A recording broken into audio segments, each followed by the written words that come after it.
If you look around my office, you might realize I have kind of a love for dark, twisted cartoons. And a lot of that may be because I grew up with a lot of dark, twisted cartoons.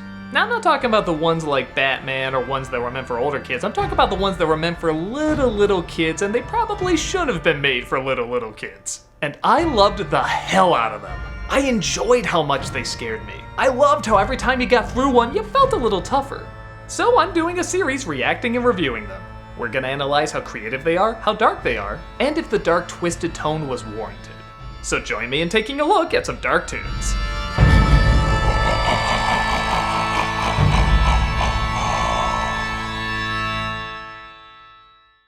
I was gonna drop many an anvil and or heavy objects on my cat Chaplin until Tom and Jerry showed me that cats can die! Heavenly Puss was released in 1949 and a lot of you requested it. While I don't know if I'd describe the whole thing as a dark cartoon, there are uber dark elements in it, so let's take a look. Some of you recommended some links to me, don't worry, I am way ahead of you. Okay, if the mouse has time to put a gold railing over his hole, the cat isn't doing a good job. He deserves to die. Back when you could just give your children's character a knife and an evil look and nobody batted an eye. That's a great look. Anytime Tom has his tongue out, that's just the funniest thing to me. So as you may notice, this is just a run-of-the-mill Tom and Jerry cartoon, but what I like that's a little different is that even though Jerry is still gonna steal something, they want to set up that Tom is being a little meaner than usual. So you notice, like, he doesn't chase him right away. He lets him think maybe he's gonna get away with it, like he's gonna get his food, and then when he's close to victory, that's when he attacks. So it's a little bit more of a setup. Most households have a piano on the second floor. I did a whole video about how these are some of the kings of slapstick. Go watch it if you can, because man, they still hold up. Now, this is something that's done a lot in kind of, I was gonna say older cartoons, but I guess modern cartoons as well, where a character can get squashed and squished, and they always turn up okay, but every once in a while, they'll suddenly die. And again, last time where we talked about flexible lighting, there's kind of flexible mortality, where to serve the plot, a cartoon character can suddenly have something that they normally survive kill them off. And I guess kind of spoilers, you know it's a dream, so he can kind of imagine whatever he wants. Now, Simpsons would use this gag later. There's usually like a heavenly light, a staircase. They always say the staircase to heaven, but they use an escalator. Simpsons would eventually do the exact same thing, and you know they grew up with Tom and Jerry, so I'd be shocked if they weren't inspired by this.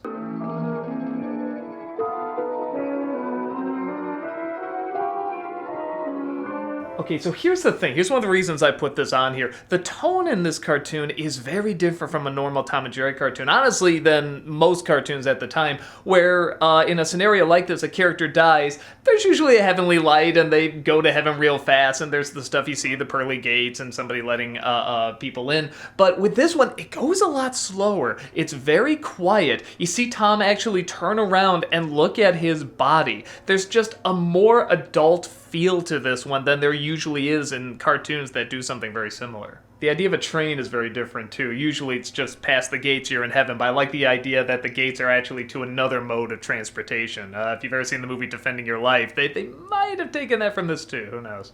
Now, you've seen some of these cats in other episodes, and they're usually used just for some visual jokes, as you're seeing here. Fluff, muff, and puff. Goddamn, man, goddamn. What some people won't do. Okay, so let's really talk about this, because I'm pretty sure this is the reason people wanted me to talk about it. This is something that probably a lot of children growing up missed when they saw it. They probably didn't even think of it. But most adults can very quickly put together what happened. The idea is that these kittens were drowned, which is a horrifying thing to put in a Tom and Jerry cartoon, but like in Pluto's Judgment, I think the way they get away with it is they say, well, it's a dream, so it didn't really happen. But this was such a common cliche in cartoons back then. I did a little research just to see, did this happen? Because I never thought about it. I thought maybe it was like the Halloween candy thing where they say you put in like switchblades and stuff, but it never happened. It was an urban legend.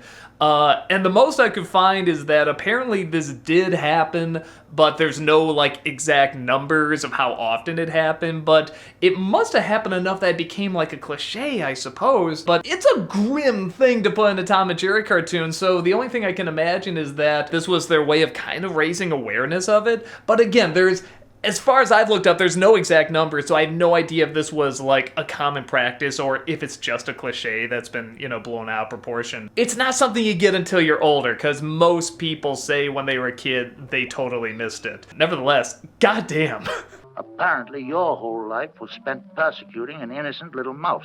With a record like that, I can't let you through. What I love about this is that how many of those cats must have eaten mice? I mean, like, all of them probably have eaten mice at some point, and the mice were probably innocent. Did they question them? Did they judge them before they ate them? But there's two things to keep in mind. One is that he's more kind of torturing Jerry than eating him out of survival, so there's that element. But on top of that, this is a dream of Tom, so I kind of like the idea that even deep down, he's feeling a little guilty. Even that whole thing with the kittens, you're kind of wondering, like, is that something that's in his mind too? Like, he has a concern for it. When you sort of look at this as this is a dream and this is all in Tom's mind, it actually takes on kind of a different level. In some respects, a more mature level. Which I doubt was intended, but it's still interesting. If you fail, it's this. Heaven has computers too. Let me have him! Send him down! Great reaction from Tom. To a kid, that's a legit threat. Like, hell is like such a real thing in cartoons because it's shown so often. You can get such great imagery out of it. So you're already just on his side. I mean, as a little kid, you are 100%, you do not want to see him go to hell. Okay, that one reaction just for a second is a great drawing. I just want to give that drawing more credit. Hurry, Tom, hurry. Again, it's a little thing, but even like the angel encouraging him to hurry, I mean, it does give this cartoon a little bit more dimension, because you could have just had him run to Jerry, but the fact that you show the clock, the angel is cheering him on to give forgiveness, it's something that adds a little bit more depth to it, adds a little bit more dimension. Like, that angel feels like a real character, and especially to a child watching it. So there's already this sense of urgency in this that's not usually in Tom and Jerry cartoons. Like this is definitely kind of a different tone. He only has an hour, but he has time to make a cake. Again, look at that look. There's a real sincerity to this cartoon. There's this genuine sincerity, like that little expression. Like, you see Tom, especially at the beginning of this, he could have had his eyes really big and his tongue out and everything, but that's a legit, he kind of knows he did wrong. It's those subtle little touches in a cartoon like this that's taking kind of a different tone where I think you can notice that stuff more. And you don't notice it right away, but you do. It kind of sinks in there. And that's more the Tom we normally know.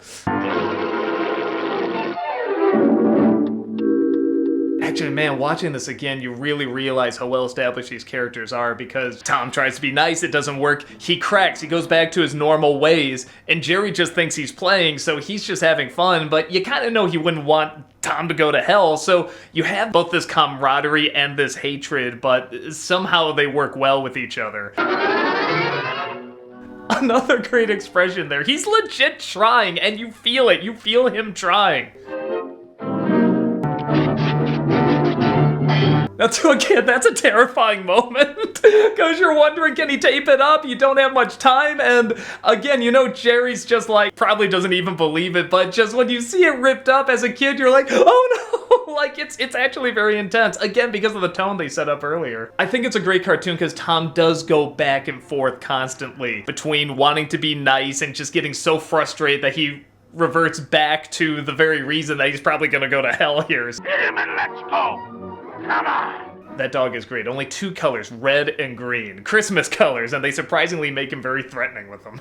Again, this is a great moment. He has to convey everything that's going on through mime. He does it. But you also look at Jerry's reaction where he's trying to take this in, like whether or not he believes it. He kind of knows it means a lot to him, and it's some great animation there. And even this moment, it isn't that the clock is ticking, now it's there, you hear the train going. For a little kid, this is very intense. Like, he's gonna go to hell unless he gets on that train, and the clock just hit the time. So, I mean, this is a very intense cartoon. This is so cruel.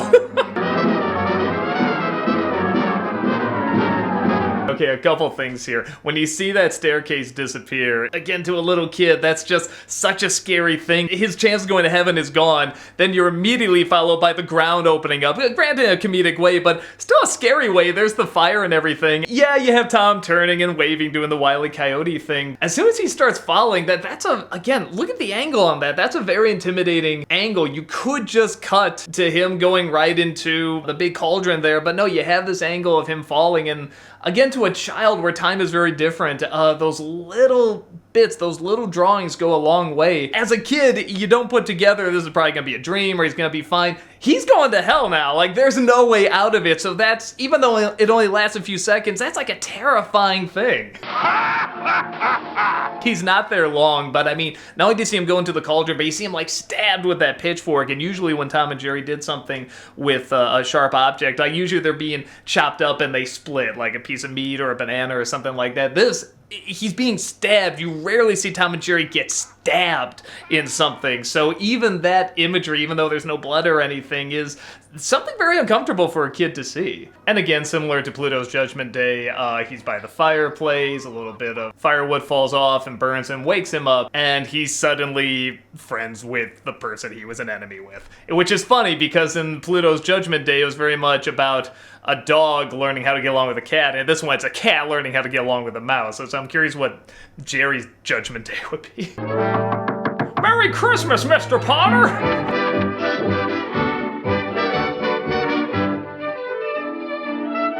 A surprisingly sweet cartoon, and I think part of that is because it does go so dark. This idea has been done a couple times in cartoons at that age, but this one, like I said, just definitely took its time to give a little bit more atmosphere, so you feel the panic, you feel the intensity, and I think as kids, we feel that too, and then as adults, not only do we relate with that panic of, you know, we want him to, even though we know it's a dream, we want him to live, we want him to go to heaven and everything, but we also catch on to little things like the kittens in the bag. The darker elements help the sweetness at the end when he's kissing Jerry and he's happy again. I mean, you feel that relief. It's like in a Christmas Carol, you know, you need to go through the dark stuff to really get to the jubilant stuff. A part of me thinks it could have used even more slapstick because that's where Tom and Jerry really shine, but at the same time, this was kind of a chance for them to do something a little different. Usually when they tried to do something more sympathetic and more heartfelt, it always felt a little cheesy, where they're friends and it doesn't usually work.